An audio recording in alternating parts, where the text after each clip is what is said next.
अंजलि और आप देख रहे हैं PRJ न्यूज। अयोध्या के सुदामा की तंगी दूर कर रहे रामलला, दिव्यांग के लिए आसान नहीं था रोजगार मिलना। सुदामा इसे राम की कृपा मानते हैं।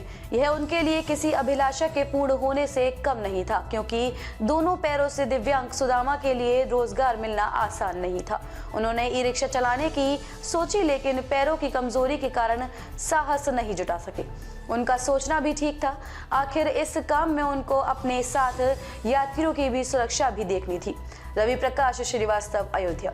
द्वापर में भगवान कृष्ण ने अपने मित्र सुदामा के अभाव को दूर किया, तो रामलला कलयुग में सुदामा की तंगी दूर कर रहे हैं। यह सुदामा दर्शन नगर निवासी उस व्यक्ति का नाम है जो रामलला का प्रसाद तैयार करने में अपना योगदान देते हैं।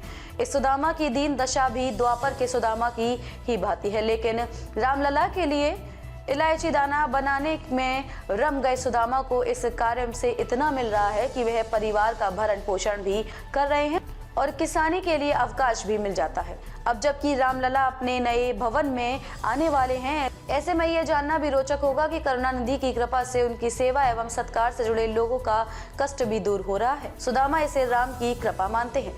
यह उनके लिए किसी अभिलाषा के पूर्ण होने से कम नहीं था, क्योंकि दोनों पैरों से दिव्यांग सुदामा के लिए रोजगार मिलना आसान नहीं था। उन्होंने ई रिक्शा चलाने की सोची, लेकिन पैरों की कमजोरी के कारण साहस नहीं जुटा सके। उनका सोचना भी ठीक था। आखिर इस काम में उनको अपने साथ यात्रियों की भी सुरक्षा देखनी थी। बहन की शादी की जिम्मेदारी भी पहाड़ की भांति सामने है। ऐसे में जब कोई रास्ता नहीं मिल रहा, तो उनके समक्ष राम काज कर रहे मिथिलेश गुप्त ने एक उम्मीद की किरण के रूप में सामने आए। सुदामा की आवश्यकता और आर्थिक तंगी को देखते हुए उन्होंने रोजगार के रूप में सहारा दिया। हैदरगंज निवासी मिथिलेश और उनका परिवार मिलकर रामलला का प्रसाद तैयार करते हैं। भगवान राम की भांति मिथिलेश का भी 4 भाइयों का संयुक्त परिवार है और सभी मिलकर रामलला का प्रसाद तैयार करते हैं। यह परिवार सुदामा की भांति 40 परिवारों को रोजगार देकर उनके जीवन में अभाव रूपी अंधेरा दूर कर रहा है। कारखाने से जुड़े नाम भी कम रोचक नहीं है। कारखाने का संचालन मिथिलेश के नाम का अर्थ राजजनक से जुड़ा हुआ है और श्रम करने वालों में एक व्यक्ति का नाम सुदामा है, जो भगवान राम के उत्तरवर्ती कृष्ण के परम मित्र के नाम का स्मरण कराता है।